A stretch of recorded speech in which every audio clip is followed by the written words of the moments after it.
Père éternel, Seigneur Jésus, je te rends grâce et je te remercie pour ton œuvre. Je te remercie pour ton peuple qui est connecté à cette œuvre. Je te remercie pour tes bienfaits. Si cette œuvre vient des hommes, elle s'éteindra seule. Mais si elle vient de toi, Seigneur Jésus, personne ne peut l'étouffer et personne ne peut la détruire. Quant à tous ceux qui vont prendre le risque de combattre cette œuvre, ils seront en train de te combattre. Au nom de Jésus. Peuple de Dieu, je vais te parler directement en te disant, aujourd'hui je suis venu t'inviter. Ne marche plus avec Dieu. Arrête de marcher avec Dieu. C'est parce que tu marches avec Dieu que tu es dans le problème. C'est parce que tu marches avec Dieu que tu te retrouves dans la confusion. C'est parce que tu marches avec Dieu que tu te retrouves dans la peur, dans la limitation et dans le chute. Il y a beaucoup ici, beaucoup d'hommes qui prétendent être au service de Dieu parce qu'ils marchent avec Dieu, mais ils ont des situations confuses. Il y a beaucoup qui prient, mais à qui il arrive selon le sort de ceux qui ne servent pas Dieu. Il y a beaucoup même qui sont déboussolés, qui sont découragés. Tout ceci parce que je viens vous dire, arrêtez de marcher avec Dieu. Oui, arrêtez de marcher avec Dieu. Marcher avec Dieu, ou c'est vous qui employez, même si vous employez mal le terme parce que ce n'est qu'un mot, mais dans les actes, ça se répéterait. Ne marchez plus avec Dieu. Parce que lorsque vous marchez avec Dieu, vous vous retrouvez toujours dans des problèmes. Et lorsque vous marchez avec Dieu, vous vous retrouvez toujours à réfléchir. Pourquoi? Parce que il y en a qui prétendent être au service de Dieu et qui sont toujours incrédules. Vous verrez une catégorie de personnes qui vous disent qu'ils prient, mais elles sont incrédules. Dès la première épreuve, ils sont prêts à renoncer à leur foi. Dès la première turbulence, ils sont prêts à tout abandonner. Il y a des chrétiens qui marchent avec Dieu. Les chrétiens, c'est tous qui peuvent aller dimanche à l'église, qui peuvent lire la Bible de temps en temps, qui peuvent prier, gêner, mais qui sont toujours méchants. Ça, c'est ceux qui marchent avec Dieu. Et aujourd'hui, je viens vous demander, si c'est ton cas, cesse de marcher avec Dieu. Parce que à cette allure, tu ne verras pas les bienfaits de Dieu. Je voudrais te dire, au lieu de marcher avec Dieu, laisse Dieu marcher avec toi. Laisse Dieu te tenir la main. Entre un parent et un enfant, ce n'est pas l'enfant qui tient la main de son parent. C'est le parent qui tient la main de son enfant. J'espère que vous voyez la nuance. Ce n'est pas l'enfant qui doit tenir la main du parent, mais c'est le parent qui tient la main de l'enfant.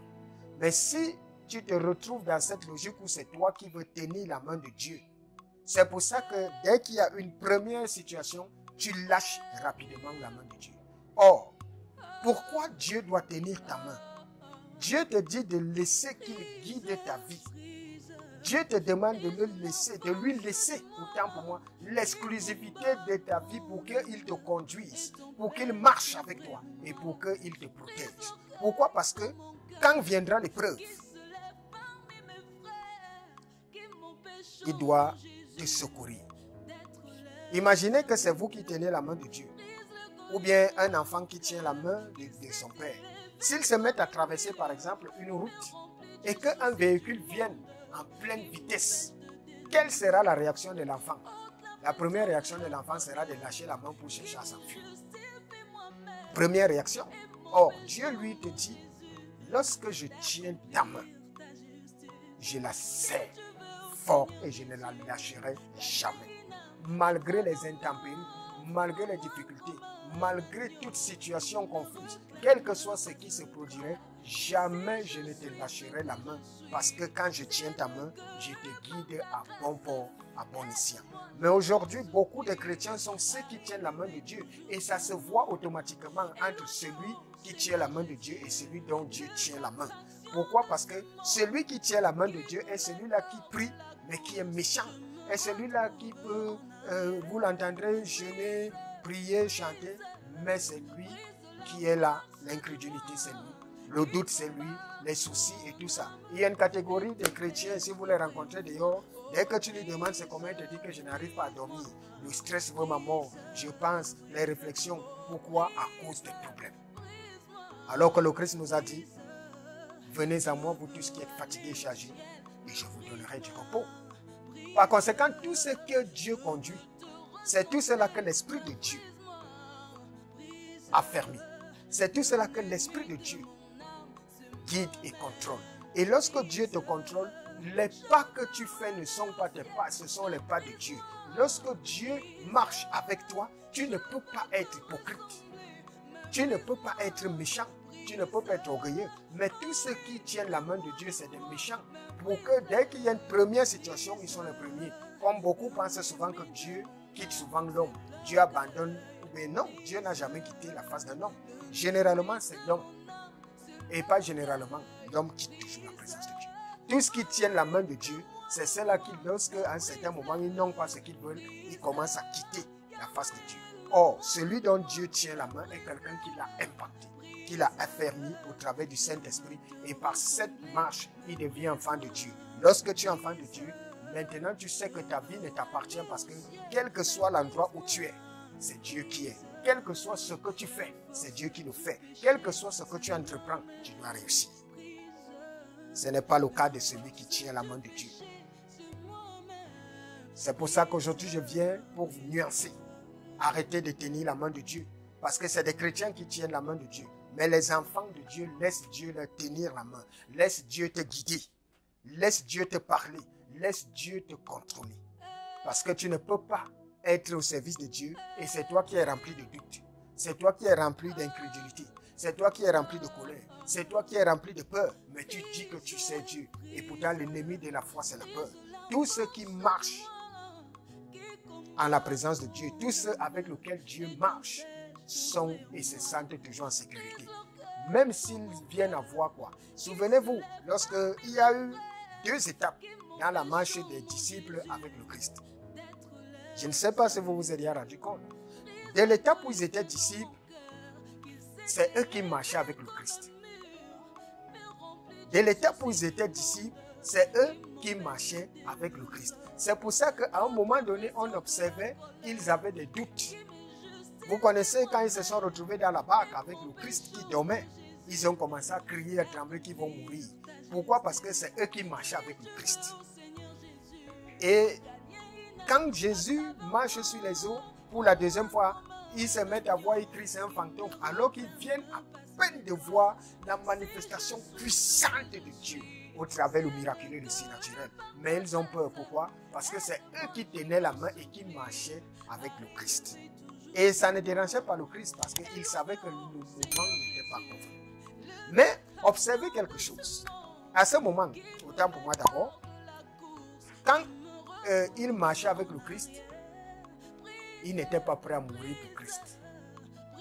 La preuve, lorsque tous étaient en train de raconter, oh, on va mourir pour toi, comme nous les hommes on fait souvent, et tout, dès que l'épreuve est arrivée, qu'est-ce qu'ils ont fait? Pierre, qui jurait qu'il ne pourra pas. Et le Christ lui avait dit, avant que le coq n'ait chanté 3 fois, tu m'auras déjà régné. Quand ça s'est produit, il s'est retrouvé. Et les autres disciples étaient où? Chacun était en fuite. Pourquoi? Parce qu'ils marchaient avec Christ et ils n'étaient pas prêts à sacrifier leur vie pour Christ.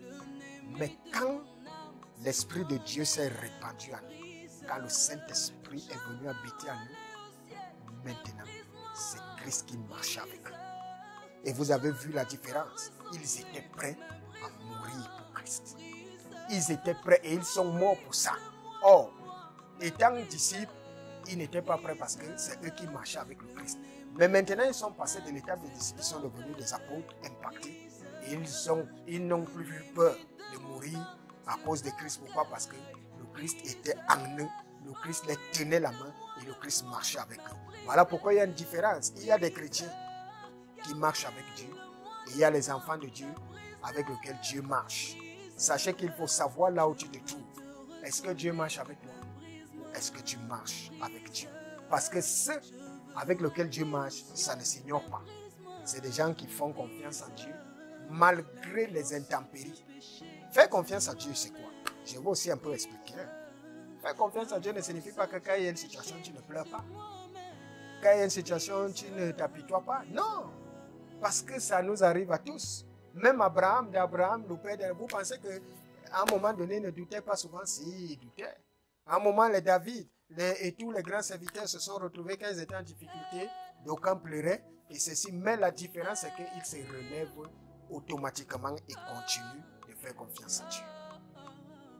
Voilà pourquoi il faudrait savoir cerner là où tu te trouves exactement. Et moi, je t'invite, arrête de marcher avec Dieu et laisse Dieu marcher avec toi. Arrête de marcher avec Dieu et laisse Dieu marcher avec toi. Parce que lorsque Dieu marche avec toi, la première chose qu'il fait, il t'impacte par le Saint-Esprit qui doit te confirmer comme enfant de Dieu. Es-tu déjà rempli? Es-tu déjà baptisé du Saint-Esprit? Telle est la question que je te pose aujourd'hui. Parce que tous ceux qui sont en Christ sont établis au travers du baptême du Saint-Esprit.